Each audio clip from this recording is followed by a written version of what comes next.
TDP rigging చేస్తున్న చోట SP సహకారం అందించాడని రిగ్గింగ్ పై స్పందించకపోతేనే పిన్నెల్లె వెళ్లి అడ్డుకున్నారన్నారు అనిల్ కుమార్ యాదవ్.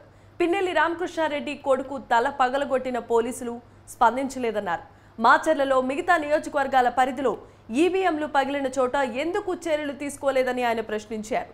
వీడియోలు బయటికి ఇవ్వడం లేదంటే ఎలా బయటకు వచ్చిందో సమాధానం చెప్పాలన్నారు ఆయన.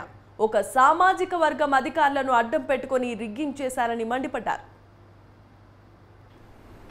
ఇంపార్షియల్గా వ్యవహరించాల్సిన ఎలక్షన్ కమిషన్ ఏదైతే ఎన్నికలు మొదలైనప్పటి నుంచి కూటమితో కలిసినప్పటి నుంచి చూస్తా ఉంటే ముఖ్యంగా పల్నాడు ప్రాంతంలో టార్గెట్ చేసి అధికారులు మార్చడం దగ్గర నుంచి చూస్తా ఉంటే ఈరోజు ఎన్నికలు అయిన తర్వాత ఈ వారం రోజు పరిణామాలు చూసినా కూడా మొత్తం వైఎస్ఆర్ కాంగ్రెస్ పార్టీ ఒకటే ఏదో గొడవలు చేసింది, తెలుగుదేశం పార్టీ వాళ్ళంతా సత్యహరిశ్చంద్రులు, వాళ్ళు ఎటువంటి ఏం పని చేయలేదు అన్న ఇదిగా కూడా ఈరోజు ఎలక్షన్ కమిషన్ గానీ ఈ రోజు మొత్తం తెలుగుదేశం పార్టీ గురించి మాట్లాడే పరిస్థితి ఈరోజు చూస్తా ఉన్నాం.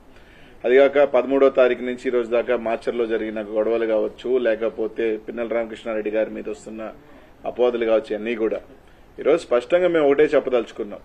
ఈ రోజు ఏదైతే ఎన్నికలు మొదలైనప్పటి నుంచి ప్రత్యేకంగా ముఖ్యంగా పల్నాడు ప్రాంతాన్ని టార్గెట్ చేయడంలో కూడా ముఖ్యంగా దాంట్లో మాచర్ల నియోజకవర్గానికి సంబంధించి ఎన్నికలు ఇంకొక 3 రోజులు ఉండగానే అధికారులంతా ఒకటొకటిని మార్చడం, ఎస్ఐల్ని సీఐల్ని మార్చడం, సీఐలు కూడా వాళ్ళ సామాజిక వర్గానికి సంబంధించి సీఐలు తీసుకురావటం, ఇవన్నీ కూడా చూడటం జరిగింది.